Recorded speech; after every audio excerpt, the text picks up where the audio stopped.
everyone. This is Sam Ryan Hidari from Hidari Law Group, host of the Sex, Lies, and Lawyers. I'm back, and we have another guest today, Krystyna Lauren, a fitness model that we are going to interview and get some feedback. And let's see how it goes. Let's start. Okay, welcome, Krystyna, to our show. Actually, today, thank you for being here. And let's start. Can you introduce yourself? Sure. I'm Krystyna Lauren. I am a fitness professional here in Las Vegas. I also work in the Las Vegas nightlife industry at a nightclub, and I mainly do online coaching for women. I also have a podcast here at Sticky Paws Studios. Wow, that's great. What's the name of your podcast? The podcast is called Fearless as Fuck, the podcast. It's basically an empowerment and confidence building podcast. We bring on a lot of people who have been through hardships, and we like to talk about the empowering stories they've had bringing themselves out of not so favorable situations, from bad breakups to traumatic childhoods to just overcoming adversities and finding some empowerment in their stories. Okay, it's about everyone. It's not based on the sex, being a female or a male. Everyone can participate in those. Yeah, everyone can. And that's it kind of changed because in the very beginning, when I started the podcast, I started it as a way for me to kind of get over some things that I had been through. And mine came from a relationship trauma. And I was mainly interviewing other women and kind of going through their similar stories and encouraging other women to step out of bad situations that they were in their relationships and empower themselves.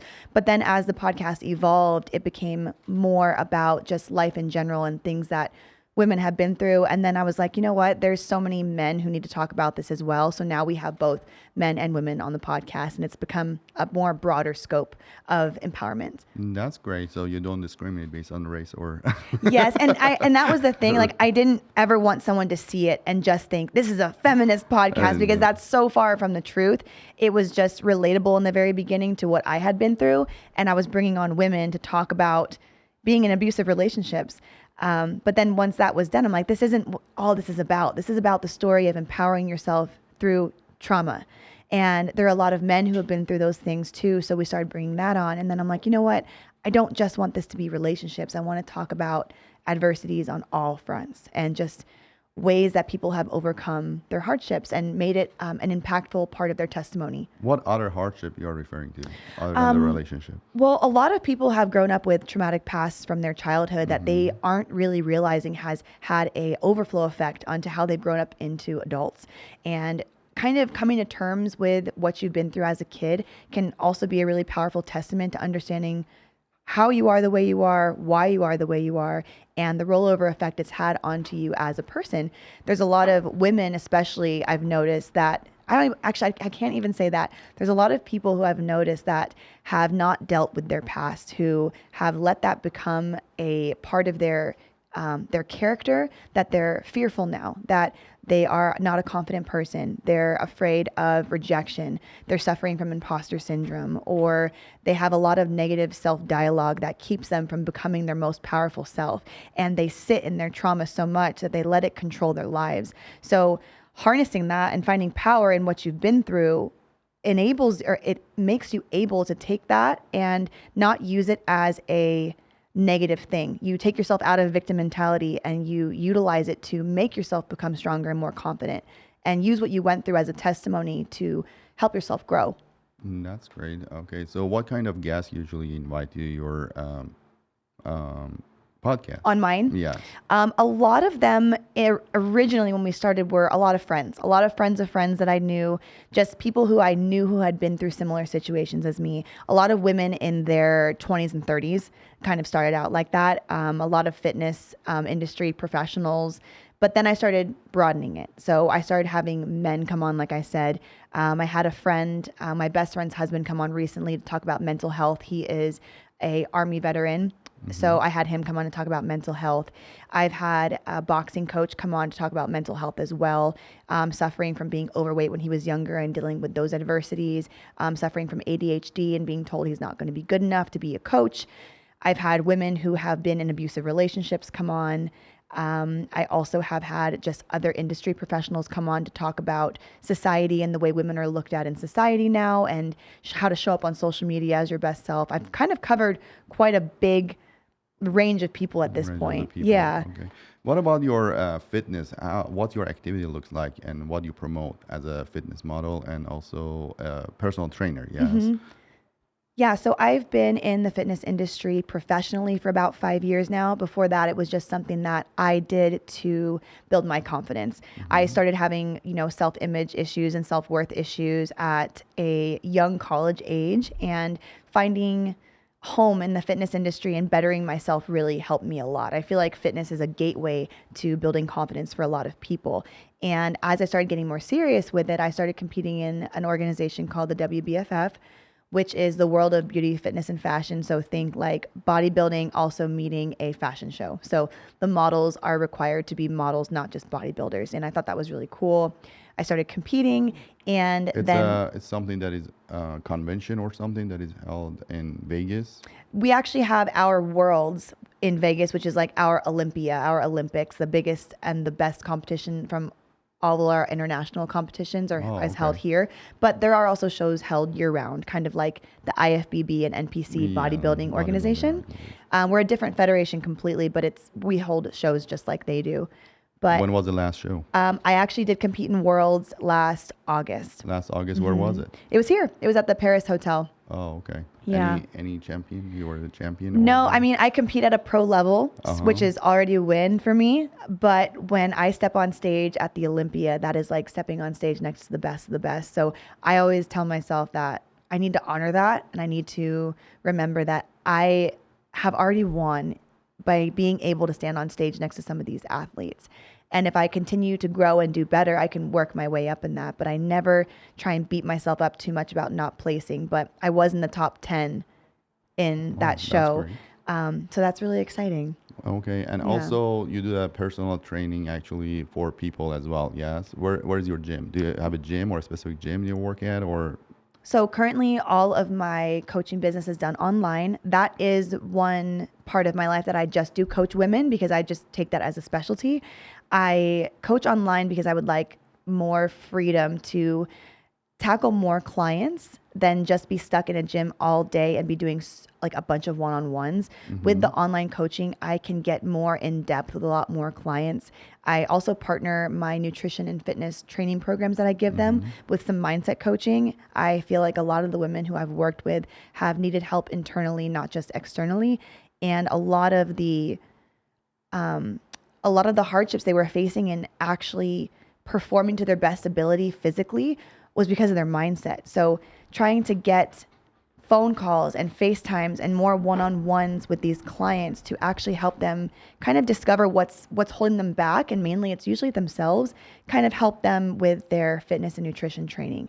It's all in your head a lot of the time with most things. You have to really it's get a through like it a yourself. class online, or it's a multiple participant, or it's a one-on-one by the Zoom or some kind of software? So there's a couple different layers. If somebody comes to me and they just want like a nutritional and fitness program breakdown where it's almost like instructions they can follow every single week, they can sign up with me that way, and they can sign into the app and they'll have all of their instructions to follow.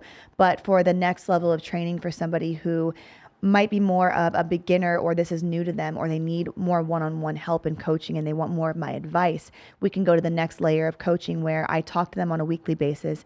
They check in with me on a weekly basis. I answer more questions for them. They have homework to complete for their mindset training, and we go over everything at the end of the week. I help them implement a lot of these lifestyle changes into their life and not just give them a playbook and be like, here's what you do, go do it. So depending on the layer or the level of coaching that they're interested in, I kind of have different tiers. And how many of these people that they sign up or they approach you, they are the victims of the domestic violence in Las Vegas? I don't dive right into that because a lot of those things kind of come out over time. Try to hide it that they are not the victim. Right. And I've had a lot of girls come to me that aren't even my coaching clients. They'll come to me from advice because they'll hear my podcast and they'll hear what I've been through, and they don't really want to say it right away.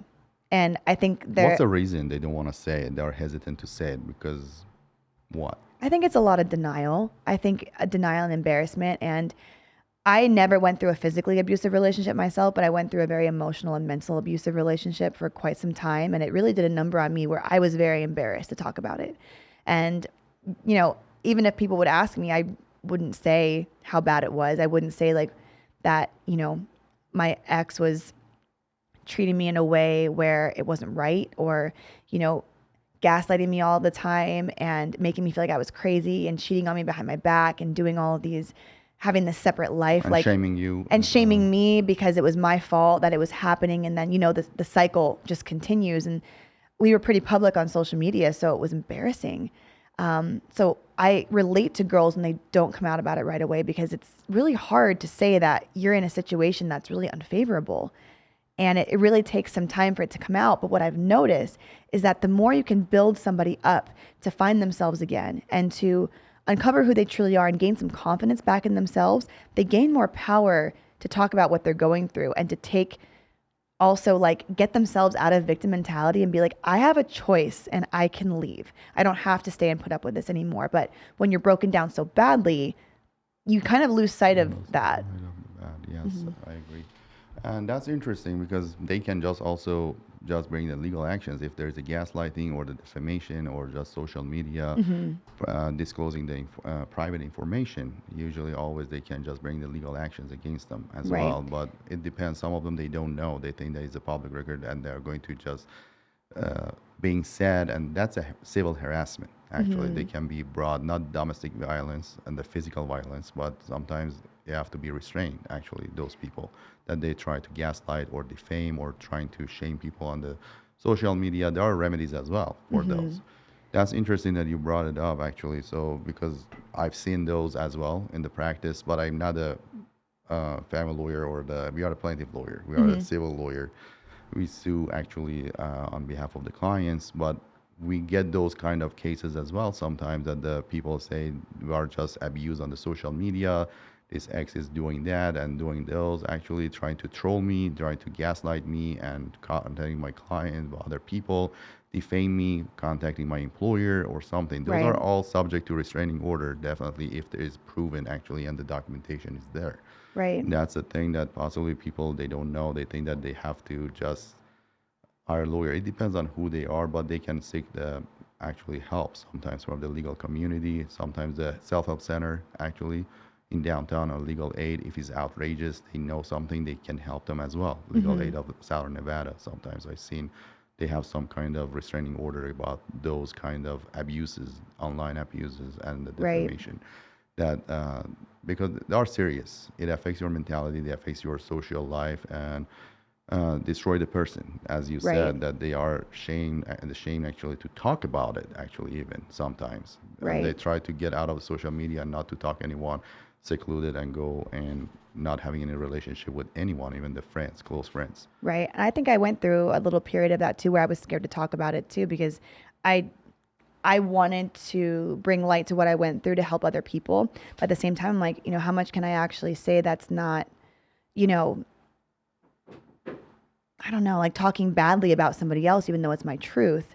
You know, you don't want to put somebody down personally, but you want to bring light to stories of reality of what people go through. So it's a little scary to gain your voice again and actually be able to talk about, you know, emotionally abusive relationships, because you know what, they might not be committing a crime, but it doesn't mean you stay there and you take that. It's not right. And so we on the podcast talk a lot about that, and like, you need to remove yourself from situations that are making you feel less than, or making you feel like you're not yourself anymore, who are taking your power away. You have to stand up for yourself, because not in my situation, but those can potentially lead to really dangerous positions, and, you know, wind up in domestic abuse situations. And then now you're in a position with a partner who is hurting you. And now you're even more scared to go talk to somebody because you don't know what the repercussions are going to be.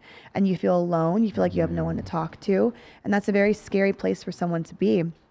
And not to say that men don't go through abuse too, but women are very scared because men are bigger, stronger. They can hurt you, you know? So I think women get really scared to talk about what's happening behind closed doors. You know, I'd have friends months later send me pictures of bruises, and I'm like, why didn't you tell me? You know? And it gets scary to a point where, like, there's only so much I can do as a friend to help you before I call the cops for you, because this is crazy, you know? But there was a girl when I wound up in jail for a for a ticket. I wound up talking, which we can talk about. I talked to this girl, and I was like, "You're ex-con or something?" No, I'm not. I'll explain. But I'll explain. But there was a girl I was talking to in there who was a lot like me, and I was like, why are you in here? And she's like, you know, my ex and I, or my boyfriend and I, who are breaking up, got into an altercation. You know, we were at home and we got into a stupid fight just because we were being petty. And I went to unplug something and he yanked me by my hair and pulled me back into the television. And, you know, it looked like a struggle was there. It wasn't like he was being crazy abusive, but he yanked me, he pulled me. You know, there was all this altercation. The cops get called and they separate us, and I tried to protect him. And I told the cops that nothing happened, it was fine, but he didn't say that. And so they arrested her. And she's like, and here I am sitting in jail because I tried to protect somebody. You know, so, and it's just a wake up call, because you realize like how toxic these situations can be. And why girls, I mean, not just girls, people get scared to say the truth because it can get them in trouble. You're trying to protect another person because as much as it's not great, you love them. You don't want them to get in trouble, but it could wind up screwing you, you know? That's a good example, because people try to withdraw their complaint or not press charges or something just because, and then the other party start just doing that or just set them up. Yeah. I've seen that before. Right. And they don't, because maybe they feel guilty, but at the end of the day, like, who are you looking out for? Yeah, you know, yourself. You have to look out for yourself. That's correct. So tell me, you were born and raised in Las Vegas?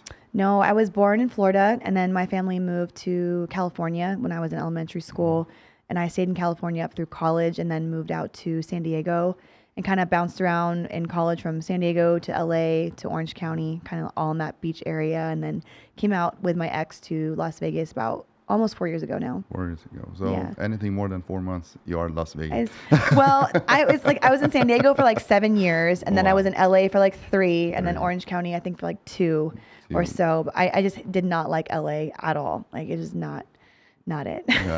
That's great. Okay. So when is your next show?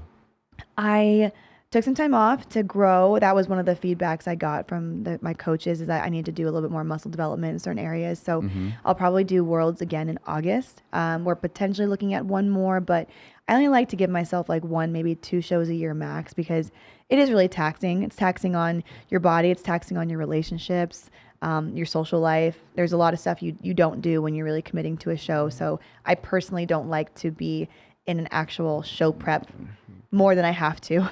Show prep, how long it takes? About 16 weeks. 16 weeks. Wow. Yeah. That's a long period, actually. Yeah, being if you like have really 3 albums regimented per year, it means that it You're covers pretty your much entire year. And people do compete that much. I mean, you know, it's a lifestyle, but I personally like to have some months off where I'm not really thinking about it at all. When was the last time that you did? August. August? Okay. Yeah, so I'm just about getting ready to kind of start gearing up to go at it again pretty soon. Okay, and what was the story about your being an ex-con? I'm scared a little bit. Just tell me. So It's not a murder, huh? No, I didn't know. I got a new car, and the license plates got lost in the mail. It was an out-of-state purchase, and so they took my car, and however the DMV worked, they got my license plates, and they were supposed to get mailed to me, and they got lost. They got lost twice. And FedEx was trying to recover them. So I was waiting as long as I could before I actually had to go get new tags printed, because we all know going to the DMV is a hassle. But I wound up making an appointment because they're like 3 months out, and I was just waiting. And literally the appointment was maybe like a few weeks, and I got pulled over to check my tags. And the cop ran my driver's license. And they told me I had a warrant. And I laughed. Okay. I never. One of those warrants. Actually. Yeah, I don't ever get pulled over. I never even get tickets. So I was like, this has got to be a mistake. They put you in the jail, yes. And another cruiser was called upon you. Yeah, they called another cop car. They told me I had a warrant for a ticket from a car that I had LED halo headlights on. And I was like, that's not my car. It's my ex's car. He's like, yeah, this is from 2019. You were driving the vehicle. And I'm like, yeah, but it's his car. He got the ticket. Oh, he got the ticket, but he never paid it. He never paid it. And my name's on it. So I had this arrestable warrant. And so they luckily they were nice enough to be like, do you have anybody in the area that can come get your car? That's the only time you went to jail? That's it. Tell me the truth. No, that's it. That's the only time I ever went to jail, and it was so traumatizing for that reason. Like, I was in handcuffs and a jumpsuit within minutes. Like, it was just it happened so fast, and I, got thrown in, like, I don't even know what the communal area, and a cop came up to me maybe like an hour and a half later and was like, we got your paperwork, you'll be out at 9:30. I'm like, it's like 10 a.m. Like, yeah, like 9:30 p.m. We've already done our release for the day. You have to just wait. for another round. Yeah, I'm like, well, actually. what about bail? What can I get out right now? He's like, no, you don't have bail. You're getting released. Did you make any friends over there? Just that girl I talked to. We that wound one up that you talking told for me. a while, but like the first What couple did you learn over hours, there? I- In the jail with well, the 24 hours. I learned I never want to go back. I never want to go back. 10 out of 10 do not recommend going to jail. The food's really bad. I refused to eat. I was like, it was just a little traumatizing. There was people, in the cells next to us that were on like the mental watch, and it's, Suicide watch. yeah, it's just really scary hearing and seeing all of that. It makes you realize that there's a lot of mental health issues, like more than you think about. Drugs like really do a number on people, and just I felt like I was having an out of body experience, just witnessing a level of life that I don't think I would ever wind up seeing. Seeing it, but you were observing it and seeing it and feeling it. Right, and that's a normal level. Like there was a girl in there that was like, "Oh, this is my 4th time in this year," and I'm just like, "What are you doing?" In my mind, to get in here 4 times, but. They were a frequent flyer of the jail. Right. But you just realize that there is a level of society that's their normal. That's their normal. So for me, yeah, this is not normal. Seeing all of this is just wild. Definitely not a lesson I needed. I don't think I don't commit crimes. I don't do things like that, but it's just crazy as to that's a normal. That's people spend their lives like this, and I couldn't imagine spending another hour in there. By the time I got out, I just cried my eyes out because I feel like I was holding it in. It was an interesting experience for you. Yeah, like being told to strip down and put on like these clothes that like this underwear looked like wasn't even new, and my eyes were like filled up with tears because I'm just like, I shouldn't be treated like this, right? In my mind. Over like a Next ticket time, I didn't even know it was my ticket. I thought his name was on it, but don't wait for other people to pay your ticket. that's the lesson is like be proactive about these things because they will get you in trouble. And as silly as you think it is, like it's just the law. So these cops are just doing their job by doing what they have to do. They were as nice to me as they possibly could be. I had my new puppy with me, so they let like my boyfriend come get him. But man, yeah, I had to spend I think it was 11 hours in there, and I just curled up in a little ball, put this blanket over me, and just pretended to sleep. It was so bad. Wow, that's interesting. But yeah, learned my lesson, that's for sure. Okay, next time, pay your tickets. Yeah, pay your tickets. Everyone listening, pay all of your tickets, please. Yeah, pay your ticket or get the lawyer and go to jail. Yeah. Thank you for coming in today, and it was a pleasure to have you here. And this is the show that we have, and hopefully next show actually, and also your podcast going well. Awesome. Thank you so much. And thank you very much. Thank you. Of course.